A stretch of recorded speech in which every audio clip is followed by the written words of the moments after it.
I was standing in the back of a hardware store when my old friend Dennis grabbed my arm and pulled me behind a shelf of paint cans. "Raymond," he whispered, his eyes cutting toward the front entrance. "Don't move. Don't say a word. Just listen to me." I had known Dennis Calloway for 37 years. We had built houses together, buried our fathers in the same cemetery, coached Little League on the same dusty field. I had never once seen fear on that man's face. Not when a roof collapsed on us in 1998. Not when his wife had her heart surgery. Not until that Tuesday morning in October, standing behind a wall of primer and wood stain. So I stayed quiet. Because when a man like Dennis looks at you like that, you listen. I want you to understand something first, before I tell you what happened next. I am 63 years old. I spent 31 years as a structural engineer. My whole career was built around one principle: you do not ignore the warning signs in a foundation. A hairline crack is never just a hairline crack. It is the beginning of something. And by the time the building starts to lean, it is almost always too late. My daughter Claire is 31 years old. She has her mother's eyes, my stubbornness, and a laugh that fills every room she walks into. She is a pediatric nurse. She has dedicated her entire adult life to taking care of children who cannot take care of themselves. She is the best person I have ever known. And 14 months ago, she told me she was going to marry a man named Garrett Holloway. Garrett was 41 years old, divorced once, or so he said. He ran what he described as a commercial real estate consulting firm out of an office in downtown Nashville. He drove a black Escalade, wore a watch that cost more than most people's monthly mortgage payment, and had a handshake that was just a little too firm, the kind of handshake a man practices in a mirror. He was the kind of person who made sure you noticed his confidence before you ever noticed anything else about him. My late wife, Linda, would have called him polished. I called him something else, but I kept it to myself. Claire had met Garrett 8 months before the engagement. A mutual friend introduced them at a fundraiser for a children's hospital, which, I later realized, told me everything I needed to know about how carefully he had constructed his first impression. Within 3 months, he had moved into her apartment. Within 5, he had proposed. The ring was enormous. The timeline was a freight train. I noticed the cracks early, little ones at first. He answered questions about his family with vague detours. His parents were complicated. His ex-wife was unstable. His business partner had screwed him over. There was always a story, and in every story, Garrett was never the one responsible for anything that had gone wrong. I noticed that Claire stopped calling me as much after Garrett moved in. When I saw her, she seemed slightly smaller somehow, as if she were measuring her words in his presence the way you measure weight on a bad scale, carefully, watching for the slightest shift. I am not the kind of father who lectures his daughter. I have never believed that is my role. My role is to watch, to measure, to be ready. The engagement party was in September. Garrett's parents did not come. His college friends did not come. 3 people showed up for his side, all of them business associates who shook hands with everyone and left before dessert. I stood at the edge of the backyard that evening and counted the absences like a man counting load-bearing walls in a floor plan. Something was wrong. I just did not know what yet. The wedding was scheduled for the second Saturday of October, at a vineyard outside Franklin, Tennessee. 200 guests. A photographer from Atlanta. A florist that Claire had researched for 6 months. The kind of wedding she had dreamed about since she was a little girl, with paper lanterns and string lights, and a white dress that had made her cry when she tried it on. She showed me a photo. I smiled and told her she looked beautiful, because she did, and then I went home and sat in the dark for a long time. The hardware store incident happened 11 days before the wedding. I had gone in that morning to pick up supplies for a small repair job at my house, a gutter bracket, some exterior caulk, the ordinary things a man does on an ordinary Tuesday. Dennis owns the store. We've had coffee there 100 times. He was helping a customer at the front when I walked in, and he gave me the usual nod. 20 minutes later, he was pulling me behind a shelf of paint cans with fear in his eyes. "Garrett Holloway was in here 2 days ago," Dennis said, barely above a breath. He didn't see me in the back. He was on the phone the whole time, walking up and down the plumbing aisle. I waited. "Raymond," Dennis said. He was talking about Claire. He used her name. He said. Dennis stopped and looked at the front of the store. Then he looked back at me. He said, "And I am giving you the exact words," he said. "Once the paperwork is done, I'll have full access. She won't question it. She trusts me completely." The room did not spin. I did not panic. I am a structural engineer. I take information in and I process it against what I already know. What paperwork? I asked. That's what I've been trying to figure out, Dennis said. But Raymond, whoever he was talking to, said something back. And then Garrett laughed. He said, "She doesn't even know about Meredith. Nobody in Nashville knows about Meredith." I drove home with the windows down even though it was 48 degrees outside. I needed to be cold. I needed to be awake. I needed every single one of my senses completely engaged. My first call was to a man named Calvin Pruitt. Calvin was 2 years behind me at Georgia Tech. He had built a career in financial fraud investigation and now consulted for 3 different law firms in Memphis. We had stayed in loose contact over the decades: Christmas cards, the occasional phone call. I told him I needed a favor. I told him it was my daughter. "Tell me what you have," Calvin said, and his voice shifted immediately into something precise and professional. I told him everything: the vague family stories, the accelerated timeline, the absent friends, and what Dennis had heard in the plumbing aisle. "The name Meredith and the word paperwork and full access," Calvin repeated slowly. "You said he's in commercial real estate consulting?" "That's what he says." "Okay," Calvin said. "Give me 48 hours. I did not tell Claire. I want you to understand that decision. Parents, grandparents, anyone listening who has ever stood at this intersection, you know what this is. You know the weight of it. The moment where you are not sure if you are protecting your child or destroying her happiness based on a conversation you overheard secondhand. I have made decisions that affected the structural integrity of buildings that 2,000 people worked inside. I have never made a harder decision than staying quiet for those 48 hours. Calvin called back in 31 hours. "Sit down, Raymond," he said. I was already sitting. "Tell me." Garrett Holloway had been married twice, not once. The divorce he had mentioned to Claire was from a woman named Susan in Charlotte, North Carolina. The marriage he had not mentioned was to a woman named Meredith Voss in Scottsdale, Arizona. That marriage had ended 18 months ago. It had ended because Meredith Voss had reported Garrett Holloway to the Arizona State Financial Crimes Unit for fraudulent management of their joint accounts. The case had been settled quietly. Meredith had signed a non-disclosure agreement as part of the settlement. Garrett had paid a fine that was a fraction of what he had taken, and the case had been administratively closed, not dismissed, not prosecuted, quietly shelved. Meredith Voss was 44 years old and worked as a landscape architect in Scottsdale. "There's more," Calvin said. "The paperwork." In the previous 6 weeks, Garrett had filed preliminary documents in Davidson County to establish a joint financial trust. Claire's full legal name was on the filing. Her signature appeared to already be on a preliminary disclosure form. Calvin's contact at the county clerk's office confirmed the date on the form was a Saturday 3 weeks prior. The same Saturday, I checked my phone records, that Claire had told me she and Garrett spent the day at a farmer's market and then a movie. He had either forged her signature or gotten her to sign something without telling her what it was. The trust was structured to give Garrett primary administrative authority over any combined assets upon marriage. In plain language, once that marriage certificate was signed and filed, everything Claire had worked for, her savings, the investment account her mother had left her, the equity in her condo, it all flowed into a structure that Garrett could manage and access with minimal legal obstacle. I sat with this information for 4 hours. I made a list. I wrote down every fact in the order Calvin had given it to me. I wrote down the names. I wrote down the dates. I wrote down the legal citations. Then I made 2 phone calls. The first was to a family law attorney in Nashville named Patricia Okafor, whom I had met through a colleague 3 years earlier. I told her I needed a consultation as soon as possible. She saw me the next morning. The second call was harder. I called my daughter. I did not tell her everything. I told her I had been thinking about the wedding and I wanted to take her to lunch before things got too hectic. Just the 2 of us, the way we used to when she was in nursing school and I would drive up to eat bad cafeteria sandwiches with her between her shifts because I missed her. She laughed and said yes. We met at a diner off 8th Avenue. She ordered a BLT and a coffee. She looked tired in a way that had nothing to do with the wedding preparations. I know my daughter's face the way I know a floor plan I have studied for a year. There was something behind her eyes that had not been there 18 months ago. A watchfulness. A kind of held breath. I asked her casually if she had signed any financial documents recently. "Just exploratory," I said. "Just wondering if you two had started combining things." She frowned.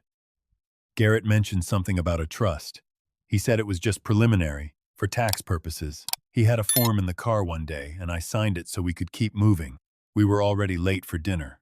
She said it the way people say things they have already half decided not to think about. The way you described the small crack you noticed in the wall and told yourself was nothing. Do you have a copy of what you signed? I asked. She didn't. Garrett had said he would handle the filing. I nodded and changed the subject. We talked about her work for an hour. I told her a story about a bridge project I had worked on in 1997. She leaned her head on my shoulder for a moment before she left, the way she used to do when she was 8 years old and falling asleep at the dinner table. I drove directly to Patricia Okafor's office. Patricia reviewed Calvin's documentation and the filing information for 2 days. She confirmed what Calvin had found and added one critical detail. The preliminary trust document Claire had signed was not a standard tax optimization instrument. It had been drafted to specifically include a clause buried in paragraph 14 of a 22-paragraph document written in the kind of legal language that is designed to be unread that would transfer primary, decision-making authority over all medical and financial matters to Garrett in the event that Claire was deemed, by any licensed physician, to be temporarily incapacitated. I thought about that for a long time. I thought about a man who had married once before and quietly defrauded his wife, who had a history that nobody in Nashville knew about, who had accelerated this relationship with precision, who had gotten my daughter to sign a document while they were running late for dinner. I thought about the phrase, temporarily incapacitated. I am a structural engineer. I know what a designed failure looks like. A designed failure does not look like an accident. It looks like a series of small, logical steps, each one sensible on its own, that lead to a moment of catastrophic collapse that somehow benefits exactly one party.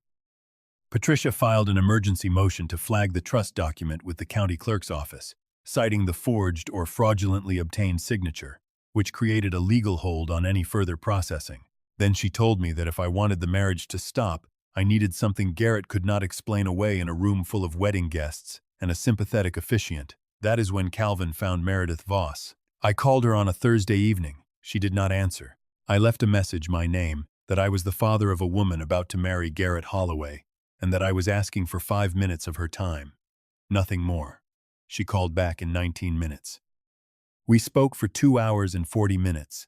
Meredith Voss is one of the most composed, intelligent, and quietly furious people I have ever had a conversation with in my life. She told me that she had signed the NDA because she was exhausted, and because her attorneys had told her a public case would cost more than the settlement. She told me that she had spent 1.5 years trying to warn people and not knowing how or who. She told me that when Garrett had been systematically moving money out of their joint accounts, he had also been accessing her prescription medication records through their shared insurance platform, and had been consulting a physician, not her physician, about medication interactions. He was researching how to make me seem unstable, she said. Not how to hurt me physically, how to make me seem like I wasn't capable of managing my own affairs. I wrote that down. I underlined it 3 times. Meredith agreed to provide a sworn affidavit. She also sent me, through a secure file transfer Calvin arranged, the original documentation from the Arizona financial crimes filing, which was a matter of public record even though the settlement was sealed. The week before the wedding, I did not sleep more than 3 hours a night. I spent those nights at my kitchen table with a pot of coffee and a yellow legal pad, doing what I have done my entire career, building the structure before I commit to the foundation. Every fact in its place, every date verified, every document in a labeled folder. On the morning of the wedding, I put on my suit. I drove to the vineyard. I watched my daughter walk toward the space where 200 people were seated in white chairs between rows of Tennessee grapevines under an October sky that was almost insultingly beautiful. She was wearing her mother's pearl earrings. I had forgotten that she was going to do that. I had to stop walking for a moment. I stood at the edge of the parking lot and I breathed, because I am 63 years old and I am not made of stone, regardless of what my professional life may have taught me to appear. Then I walked to the table where Garrett's attorney, a man named Blevins, who had arrived with a leather portfolio and a practiced smile, was reviewing documents near the venue's side entrance. Calvin was already standing nearby. Patricia Okafor was on the phone 12 feet away in the parking lot. The ceremony had not started. The guests were seated. The officiant was at the front. The string lights were on. The paper lanterns were everything Claire had wanted. I sat down across from Blevins, and I opened my folder. What followed was not dramatic in the way that people imagine these moments. There was no shouting. There was no scene in front of the guests. That was by design. A structural engineer does not tear down a building with an audience standing inside it. You make the building unoccupiable before anyone gets hurt. I placed the Arizona financial crimes documentation in front of Blevins first. Then the Davidson County trust filing with Patricia's legal hold notation. Then the summary of the trust clause in paragraph 14, highlighted in yellow. Then Meredith Voss's sworn affidavit. Blevins read. He read for a long time. He made 2 phone calls, stepping away and keeping his voice low. When he came back the second time, his practiced smile was entirely gone. 20 minutes before the ceremony was scheduled to begin, Garrett Holloway walked out the side entrance of the venue and did not go back in. He got into his black Escalade, and he drove away from the vineyard, and he drove away from Nashville, as it turned out because the Arizona filing had been formally reopened by that point, on the basis of Meredith's affidavit and the Davidson County documentation, and there were conversations happening between attorneys in 2 states that Garrett needed to be present for. He was present for them. Eventually, in a courthouse, with a different kind of paperwork, I was the one who told Claire. We sat in one of the vineyard's small stone outbuildings, a storage room for bottles, cool and quiet, and I told her everything, from Dennis in the hardware store to Meredith Voss on the phone to the clause in paragraph 14. I took my time. I did not rush it. She needed to hear every piece in order. She did not speak for a long time after I finished. Then she said, "How long have you known?" 9 days, I told her. She looked out the small window of the stone room at the grapevines, at the 200 guests who were quietly being informed that the ceremony had been postponed, at the paper lanterns swaying in the October afternoon. "Why didn't you tell me sooner?" she asked. "Because I needed to be certain," I said. "Before I took something away from you, I needed to be absolutely certain. You deserved that." She was quiet again. Then she put her head on my shoulder, the way she has done since she was 8 years old. We sat in that stone room for a long time. "I want to tell you what happened to my daughter, because this is not just a story about what a father did. It is about what came after." Claire took 4 months away from work. She stayed with me for the first 6 weeks. We watched old movies, and I made terrible omelets every morning, and she made fun of how bad they were, and we laughed. Because grief and anger and relief all live in the same house, and sometimes they come out as laughter over a bad omelet.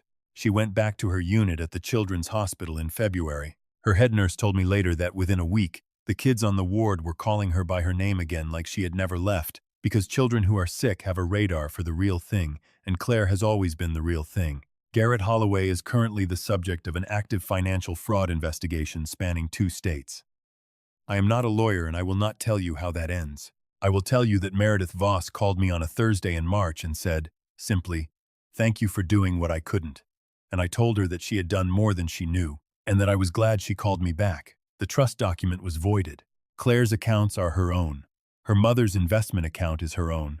The condo is her own. Everything that was hers is still hers.